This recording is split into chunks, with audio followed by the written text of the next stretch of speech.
इनको हायर किया इंडिया ने और बड़ी एक कैंपेन चलाया। आपने देखा हर प्लेटफॉर्म में यही बात हो रही थी कि बाबर और रिजवान को ओपनिंग से हटाओ।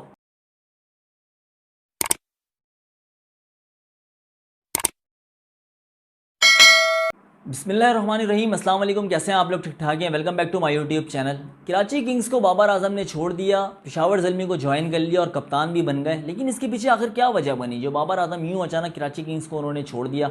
बहुत गंदी साजिश खेली गई, बहुत बड़ी कंपेन चलाई गई बाबर और रिजवान के ख़िलाफ़, स्पेशली पाकिस्तानी दो प्लेयर्सों के ख़िलाफ़ कंपेन चलाई गई। और यही चाहते थे लोग कि बाबर और रिजवान किसी तरह ओपनर से हटें और टीम से भी बाहर हो जाएं। अगर पाकिस्तान वर्ल्ड कप से बाहर होता तो शायद आपको बाबर और रिजवान T20 में नज़र नहीं आते, बाबर की कप्तानिंग भी जाती और ये अपनी साजिश में कामयाब हो जाते। लेकिन अल्लाह को शायद कुछ और मंजूर था, जो पाकिस्तान को फ़ाइनल में पहुंचाया, सेमीफ़ाइनल ज़बरदस्त तरह से जिताया। बाबर और रिजवान परफॉर्म किए, हालांकि इससे पहले परफॉर्मेंस नहीं थी, लेकिन सेमीफ़ाइनल में आपने देखा दोनों ने 50-50 रन बनाए। इस साजिश में अपने भी शामिल थे, बाहर के भी शामिल थे। सारी चीज़ें खुल के सामने आ गई। इस वीडियो में डिटेल से आपको बताऊंगा, लेकिन अभी आपको बताता हूँ कि रमीज़ राजा आज ऑस्ट्रेलिया गए। आपने देखा, आपको पता भी चली होगी ये बात कि रमीज़ राजा ने टीम से मुलाकात की, हारिस से भी मुलाकात हुई, बाबर से भी काफ़ी लंबी गुफ्तगू हुई और रिजवान से भी उन्होंने बात की। फिर उसके बाद ओवरऑल पूरी टीम से उन्होंने इकट्ठे बात की, मीटिंग की। कुछ बातें आपको पता है जो मीडिया में आई, जो वायरल भी हो रही है। इमरान खान की उन्होंने स्पीच वगैरह सुनाई, लेकिन उसके अलावा भी कुछ बातें हुई हैं जो ऑफ द रिकॉर्ड हुई है, जो शायद आप नहीं जानते हो। सबसे पहले तो उन्होंने इंडिया के 6 पॉइंट बताएं जो इंडिया ने गलती की है वो बाबर आजम को नहीं करनी है, और कुछ 6 पॉइंट एक्स्ट्रा बताएं जो अगर बाबर आजम कर लेते हैं। रमीज़ राजा ने कहा कि अगर बाबर तुम ये काम कर लेते हो तो तुमको वर्ल्ड कप जीतने से कोई भी नहीं रोक सकता। उन्होंने बताया कि बाबर आजम को कप्तान बनाया गया इस वजह से कि बाबर आजम के जैसा इस वक्त क्रिकेट की दुनिया में कोई दूसरा प्लेयर नहीं है। जो बाबर आजम के पास टेक्निक है, जो बाबर आजम का क्लास है, वो कोहली का भी नहीं है। इतनी बड़ी बात कही रमीज़ राजा ने।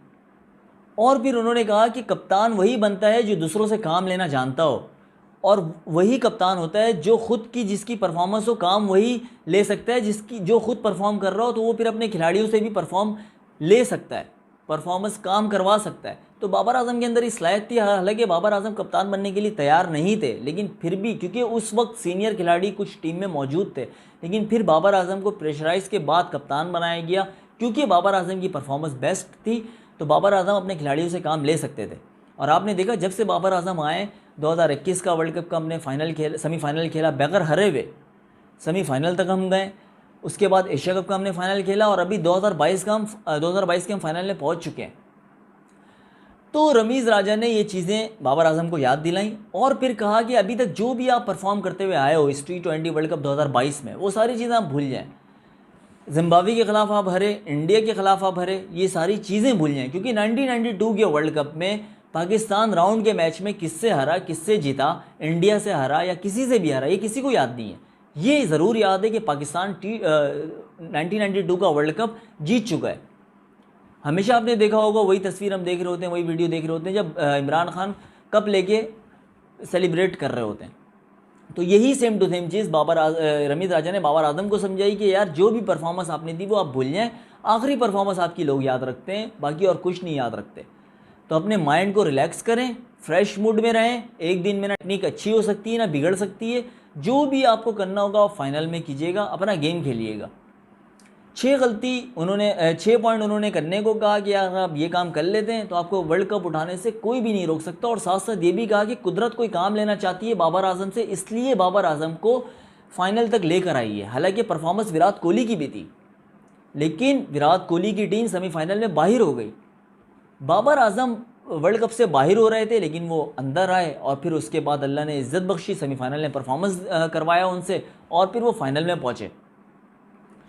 1992 के वर्ल्ड कप में भी सेम टू सेम यही चीज़ हो रही थी। रमीज़ राजा ने ये भी बाबर आजम से बात की कि हम पहले बाहर हो रहे थे, फिर हम अंदर आए, बारिश की वजह से 1 पॉइंट हमें मिला, फिर हमारा न्यूजीलैंड से सेमीफाइनल था, हम न्यूजीलैंड को हराएं, और फिर मेलबर्न क्रिकेट ग्राउंड में इंग्लैंड से हमारा फाइनल था जो हम इंग्लैंड को हमने हरा दिया।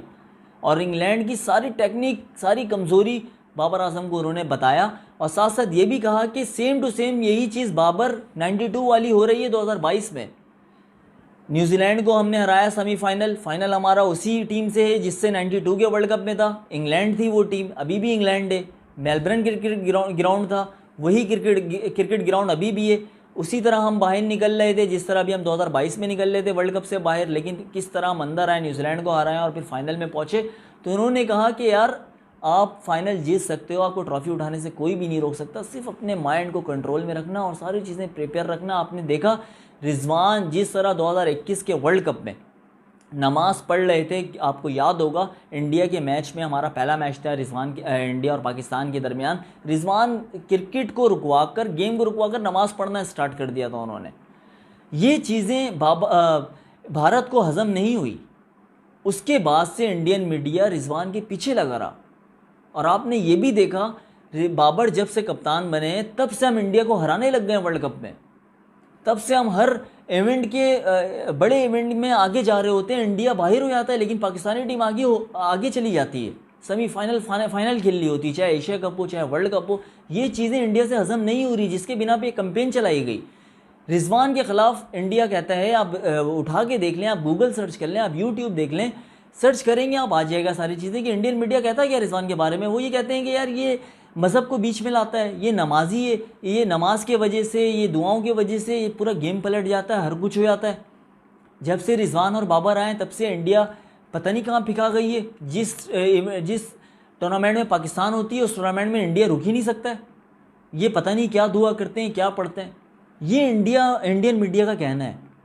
तो सारी चीज़ों के बिना पे ये कैंपेन चलाई गई जिसमें अपने भी शामिल थे। आपने वसीम अकरम को देखा किस तरह क्रिटिसाइज़ कर रहे थे, आकिब जावेद को देखा किस तरह क्रिटिसाइज़ कर रहे थे पाकिस्तानी टीम को, बाबर आजम को, यहाँ तक कि ये भी कह दिया था कि हम बाबर आजम को तो आउट ही नहीं करना चाहते। लाहौर कलंदर के खिलाफ जो हमारा मैच होता है कराची और लाहौर में, तो हम कराची किंग्स से बाबर आजम खेल रहे होते तो हम उनको आउट नहीं करना चाहते क्योंकि वो स्लो खेलते हैं, हमारा फ़ायदा है। तो इतना बड़ा बयान उन्होंने दिया, किसके लिए दिया?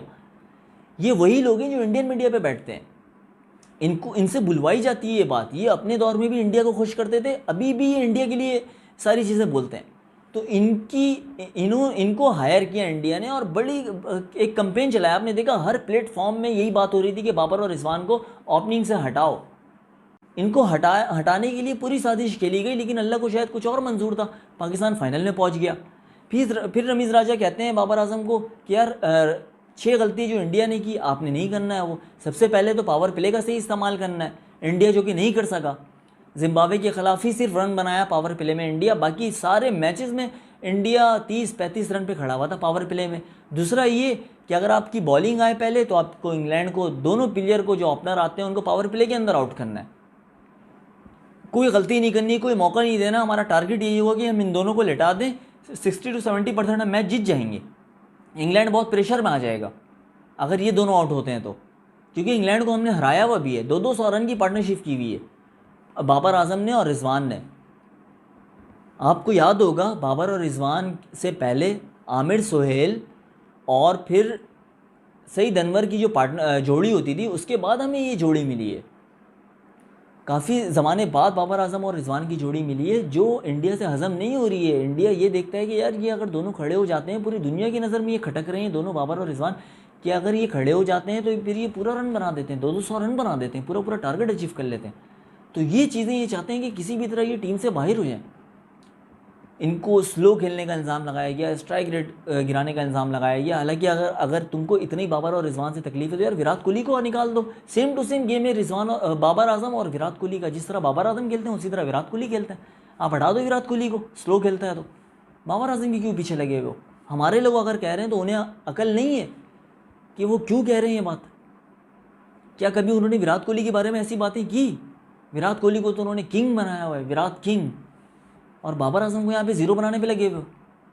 तीसरी चीज़ें ये बताई रमीज़ राजा ने बाबर आजम को कि आपको ओपनिंग पार्टनरशिप पे ज़्यादा फोकस करनी है। अगर आपको ओपनिंग पार्टनरशिप होगा तो मिडिल ऑर्डर पे ज़्यादा कम से कम लोड पड़ेगा, और अगर आखिरी में नंबर भी आता है तो ये हिट करेंगे और हमें ज़्यादा से ज़्यादा टारगेट देने में आसानी होगी। जो चीज़ें इंडिया नहीं कर सका, इंडिया के ओपनर आते थे और आउट हो जाते थे, सारा लोड विराट कोहली पर डाल देते थे, जो कि विराट कोहली के लिए मुश्किल हो जाती थी। आपने देखा विराट कोहली एक स्लो प्लेयर है, स्ट्राइक रेट उनका शुरू में इतना तेज़ नहीं होता, स्टार्ट जब करते हैं वो स्लो स्टार्ट करते हैं, उसके बाद तेज़ होते हैं, उन्हें टाइम चाहिए होता है। और फिर रमीज़ राजा ने कहा कि आपको बॉल टू बॉल रन नहीं करना है, आपको पावर प्ले में अच्छा रन करना है, क्योंकि शुरू से तेज़ खेलना है। विराट कोहली ने जो भी रन बनाए वो किसी काम के नहीं आए टीम के, 40 बॉल 50 रन, 50 बॉल 55 रन, ये किसी काम के नहीं है रन। तो आपको शुरू से तेज़ खेलना है। तो ये सारी वजूहात बनी आज बाबर आजम ने जो कराची किंग्स को छोड़ा है वसीम अकरम की वजह से छोड़ा है। आपने देखा इससे पहले भी बहस हुई थी वसीम अकरम से, बाउंड्री पे कुछ कह रहे थे बाबर आजम पे, वो गुस्सा उन्होंने किया था। तो यार ये किसी से भी हज़म नहीं होगा। एक बेस्ट प्लेयर आपकी टीम में आ गया और सब जानते हैं कि ये क्या कर सकते हैं, किसी से ये चीज़ें हज़म नहीं होंगी, लेकिन हज़म करवाना है हमें बाबर और रिजवान को किसी भी हाल में नहीं छोड़ना है। यही ओपनर है, हमारे बेस्ट ओपनर है। सईद अनवर और आमिर सोहेल के बाद तो ये हमें जोड़ी मिली है, कोई ऐसी जोड़ी मिली है यार जो एक जिससे उम्मीद हो कि ओपनिंग में ये रन करके आ सकते हैं। वरना आप बता दें कौन सा ऐसा ओपनर है जो 200 रन की, 150 रन की, 100 रन की पार्टनरशिप करता हो बड़े मैच में।